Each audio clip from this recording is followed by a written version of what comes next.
Welcome to the Thriving Scapegoat, a podcast for women who are cast as the problem, when in truth, they were the truth tellers. I'm your host, Julie Cielo, somatic coach, author, and guide for women healing from complex trauma, family enmeshment, and the invisible wounds of being scapegoated. If you ever felt misunderstood, exiled, or blamed for dynamics you didn't create, if you've done the deep work to break the generational patterns and you're ready to reclaim your voice, your body, and your life, you're in the right place. This is where we stop over-explaining, stop performing for love, and start living in alignment with what's real. Here, we talk about nervous system healing, shadow work, emotional sovereignty, and what it takes to not just survive your past, but thrive beyond it. Because you were never too much. You were never the problem. You were the disruption to the dysfunction, and now you get to become the woman who rises because of it. Let's begin. Have you ever wondered why you can know exactly what to do and still not do it? Welcome back to the Thriving Scapegoat. I want to start today with something that might surprise you. I love personal development. I love books. I love therapy. I love coaching. I've spent decades learning healing.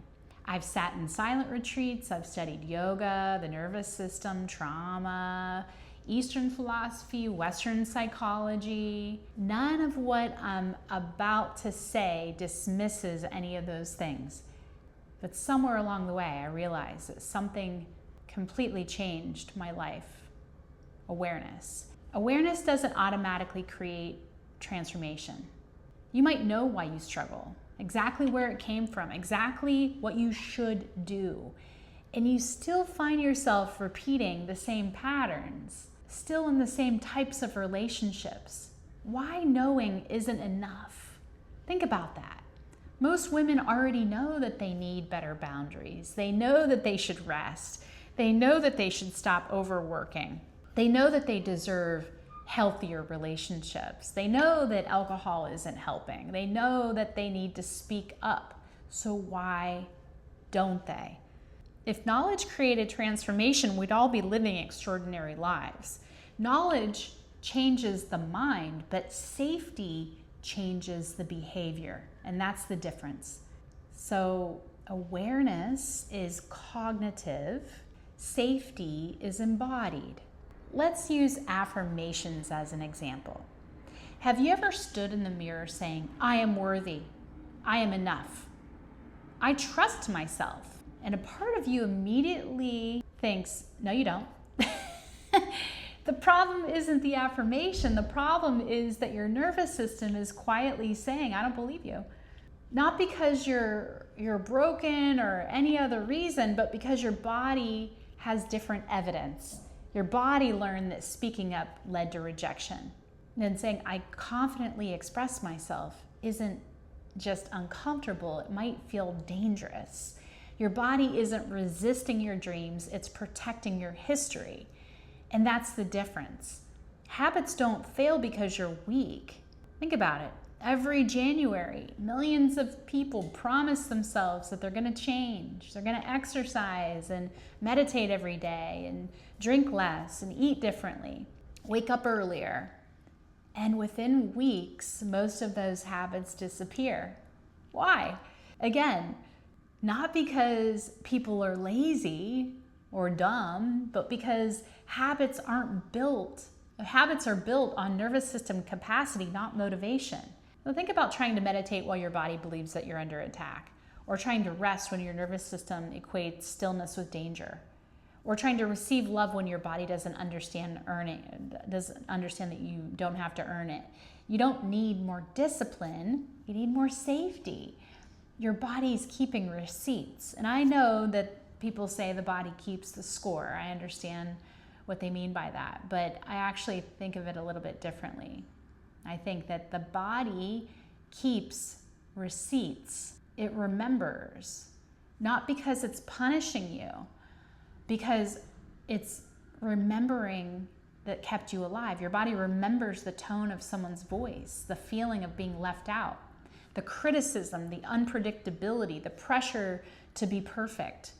And the moment that you learned being easy to love meant abandoning yourself, here's the important part. Your body doesn't remember in words. It remembers in sensation. And that's why healing has to include the body. That's why I didn't go to school to be a psychologist, but I shifted my entire thinking and got more work done around somatics. The question isn't how do I fix myself, it's what would help my body to feel more safe to be alive. Healing isn't about convincing yourself, it's about creating enough safety that your nervous system can actually begin choosing differently. Not because you forced it, but because you've outgrown the old pattern. This is the upgrade. I've been thinking a lot about software updates. We update our phones, our computers, our apps. Yet so many of us are trying to completely create a new life with a nervous system that was programmed decades ago. And maybe your nervous system still believes that love has to be earned, that rest is lazy, that being visible isn't safe, that conflict means abandonment, that success requires sacrifice. And that software may have been brilliant, that it protected you so beautifully, but does it still belong in the life that you're trying to create? I don't think your future requires being someone new. I think it requires giving your body permission to install a new operating system, one that's rooted in safety and connection and joy and discernment and presence, receiving. That isn't mindset, my friend. That's embodiment. And this is probably why I felt the need to create Seasonal Somatics, because we didn't need another healing modality. We needed a place that being safe was enough. A place where healing wasn't another performance, where nature became our teacher, and where we stopped asking, how do I fix myself? And started asking more important questions like, how do I come home to myself season after season, week after week, breath by breath? Because our bodies don't transform through intensity. They transform through relationship. I'd love to leave you with a question, not for your mind, but for your body. Just close your eyes for a moment and take a slow, deep breath in through the nose and fill up your belly.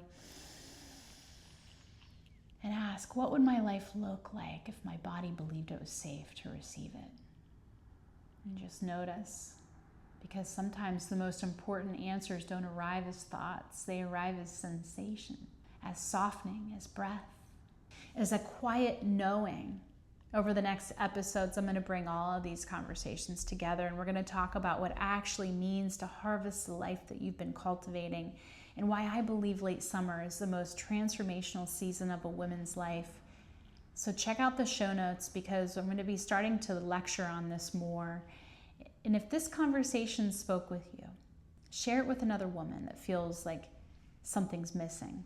Because she doesn't need another mindset. She might just need a body that feels safe enough to believe that a different future is possible.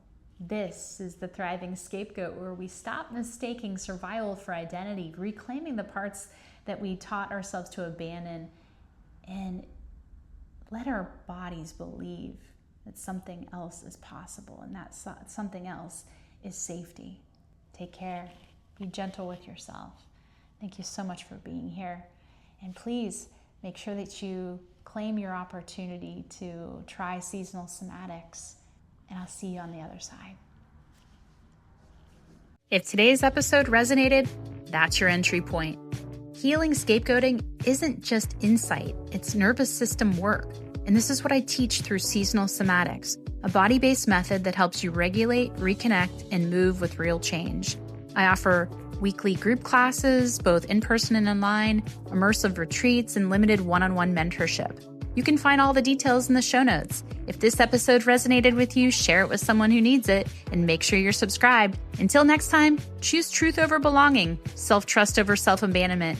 You didn't just survive this to stay stuck. You're here to thrive.